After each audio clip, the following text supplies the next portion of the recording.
क्या हाल है भाई? भाई आजकल के बुड्ढे बहुत ग्रम्पी हो रहे हैं, बहुत बीटी में रहते हैं, किसी को भी धमका देते हैं। उनके बच्चे हों, उनके बच्चों के बच्चे हों, गली में कोई रैंडम बच्चे हों, किसी को भी पकड़ के धमका देते हैं, बीटी दे देते हैं। खुद को पुतिन समझने लग गए। क्यों? क्योंकि we should respect our elders. अरे क्यों सुनूं मैं उनकी बात? हरकतें देखी हैं उनकी।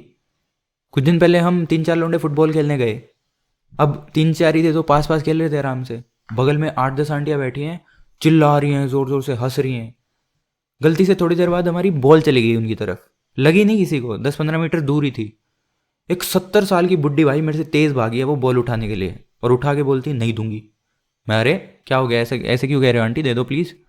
बोलती नहीं, यहाँ नहीं खेलना, कहीं और जाके खेलो, ये खेलने की जगह नहीं है, हम यहाँ पे बातें कर रहे हैं। पार्क था भाई वो, और क्या होती है खेलने की जगह? घर पे स्टेडियम बनवाऊँ अब मैं? ऐसे ही 2 बुड्ढे नीचे लड़ रहे थे कल। किस बात पे? कि एक बुड्ढे ने दूसरे बुड्ढे के घर के सामने कूड़ा फेंक दिया। अबे फेंक दिया, चिल करना भाई। और लड़ रहे हो तो तमीज से तो लड़ो। आई गोट एक्साइटेड कि भाई हाथापाई होगी, WWE देखेंगे। लड़ कैसे रहे हैं? वही सेम कूड़ा उठा के वो उसकी तरफ रख दे रहा है, वो उसकी तरफ रख दे रहा है। साले बोरिंग।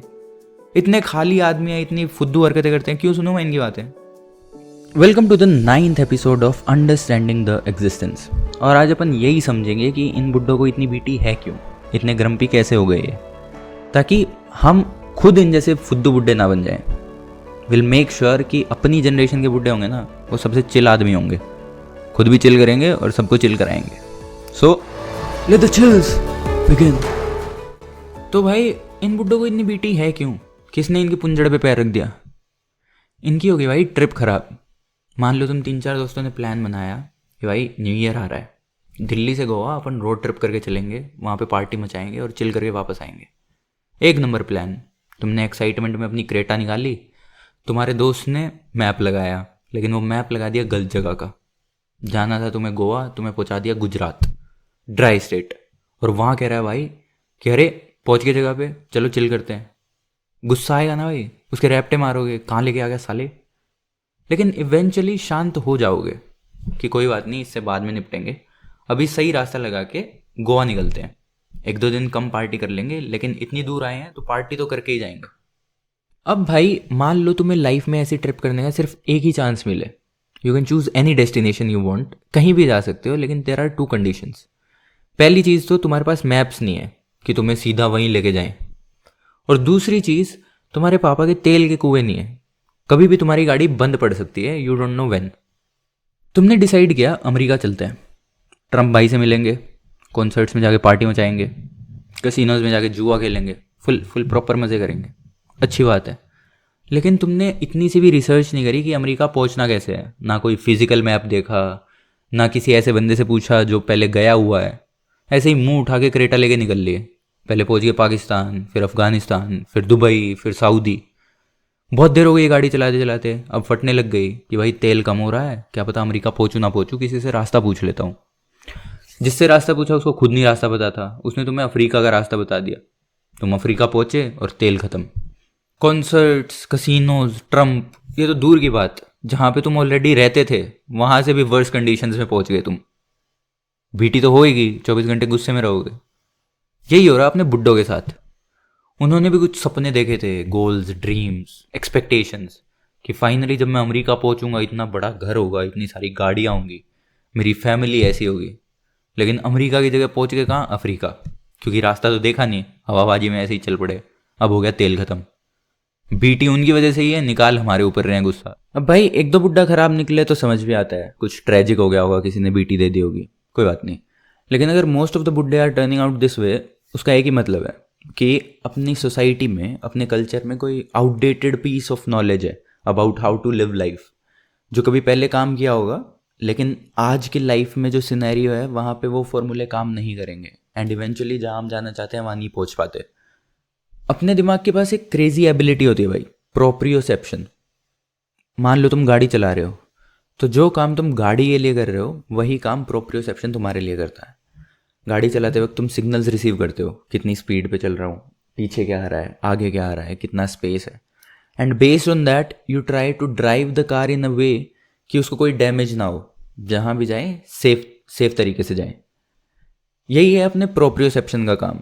अपनी बॉडी में जितने भी मसल्स, जॉइंट्स, ये सारी चीज़ें हैं, ये अपने दिमाग को 24 घंटे सिग्नल्स भेजती रहती हैं कि बॉडी के अंदर क्या चल रहा है और सराउंडिंग में क्या चल रहा है। Based on that the brain makes adjustments अपने आप, तुम्हें पता भी नहीं चलेगा। फॉर एग्जाम्पल तुम रनिंग कर रहे हो, एकदम टर्न आ जाए तो तुम्हारी बॉडी थोड़ी सी टिल्ट हो जाती है विदाउट यू इवन नोइंग, ताकि तुम बाहर की तरफ गिर ना जाओ, सर ना फुड़ा लो। तो proprioception is a survival ability. And secondly, अपने को हाथ पैर 24 घंटे मॉनिटर नहीं करने पड़ते, तो अपने दिमाग में स्पेस रहता है अलग काम करने के लिए। बैक सीधी करके बैठो।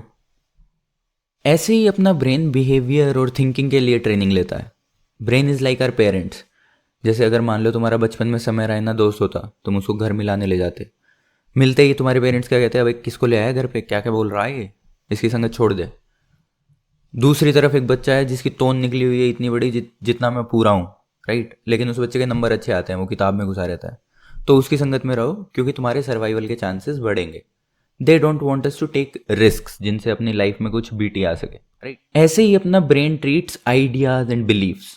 हमें बहुत सारी चीज़ें दिखती हैं दुनिया में, अलग अलग तरीक़ों से लोग काम करते हैं, कोई कुछ सिखा देता है हमें, कोई कुछ सिखा देता है। एंड फाइनली अपना ब्रेन एक्सेप्ट सम नॉलेज कि हाँ ये मेरी सर्वाइवल में हेल्प करेगा, एंड डिस्कार्ड सम नॉलेज कि हाँ ये तो रिस्क की चीज़ है, ये नहीं करने वाला भाई मैं।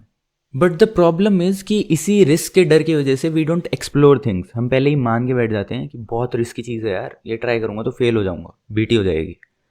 और इन्हीं डरों की वजह से अपना जो बिलीफ सिस्टम है, it is not completely based on truth.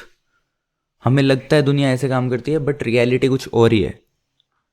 और इस खराब परसेप्शन की वजह से हमें और रखे हैं गलत फॉर्मूले याद। एक लौंडा था हमारी 8th क्लास में, अगर तुम उसको दोगे ना x plus Y whole divide by X, तो वो x से x काट देगा और आंसर लिख देगा y।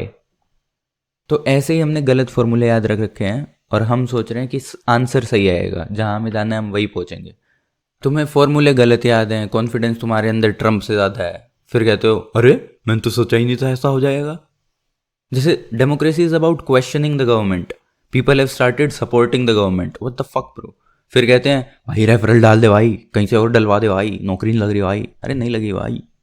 तो भाई success in life is a long term goal, like शादी, चूजिंग अ पार्टनर। अगर गलत मिल गया तो लाइफ लॉन्ग बीटी हो जाएगी, समझ रहे हो। तो हमें सही फॉर्मूले याद करने ज़रूरी हैं, वरना हमारे प्लान में है कि भाई बुढ़े होंगे तब विला में रहेंगे, और क्या पता रहना पड़ जाए वृद्धाश्रम में, बीटी हो जाएगी ना। तो ये फॉर्मूले सुधारने कैसे हैं? फॉर्मूले सुधारने से पहले तुम देखो तुम किस टाइप के आदमी हो। तुम्हारे पास लाइफ में कोई गोल है, कुछ उखाड़ना है तुम्हें, या फिर बस चिल मारना है?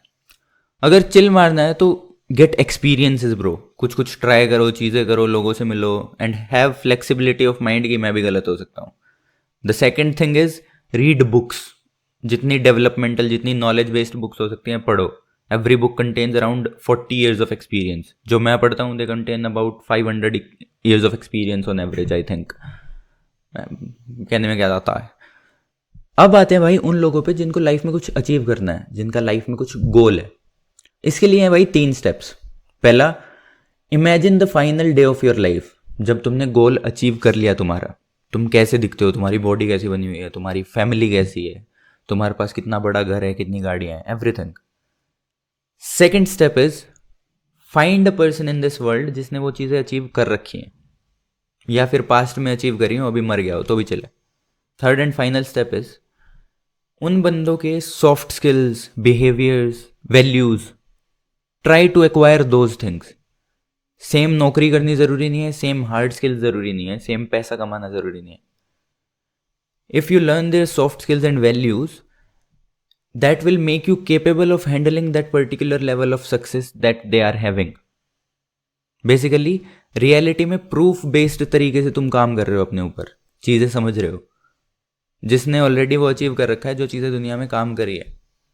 कहते हैं ना बड़े बुजुर्गों की बात सुनो, मत सुनो भाई, most of them don't even know what they are talking about. उनकी सुनो जिन्होंने कुछ लाइफ में उखाड़ा है, जिन जैसा तुमको बनना है। तुम्हें एवरेस्ट के ऊपर मान लो चढ़ना हो, तो वही बंदा बता सकता है ना जो पहले गया हुआ हो। मैं थोड़ी क्या दूंगा एक ऊँट लेके जाना, वो ऊँट पहाड़ के नीचे आ जाएगा, उससे तू जीत गया, फिर तो एवरेस्ट से तो जीत ही जाएगा। इट्स नॉनसेंस, जैसे ये फुद्दू सा जोक था। और इन दोनों ही चीज़ों के लिए the basic step is knowledge bro. तुम्हें किताब पढ़नी पड़ेगी ही। अगर तुम्हें किसी क्रेजी आदमी की वैल्यूज़ एक्वायर करनी है, तो वो वैल्यूज़ समझने के लिए you should have the basic knowledge. Algebra करने जाओगे तो प्लस माइनस तो आता ही होगा ना तुम्हें। ऐसे ही कृष्ण भगवान ने गीता लिख दी, इतनी क्रेजी बुक है, सो डीप अ मीनिंग।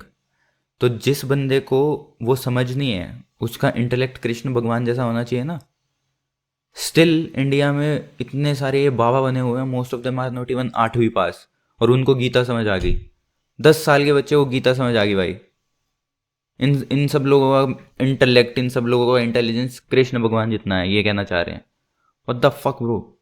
तो भाई इन कंक्लूजन मेरी मानो तो गोल सेट करो ही मत, रोज़ खुद को थोड़ा थोड़ा इम्प्रूव करो and try to add value to this world, और सब चिल हो जाएगा। चिल ही चल रहा है, यूट्यूब देख रहे हो तुम।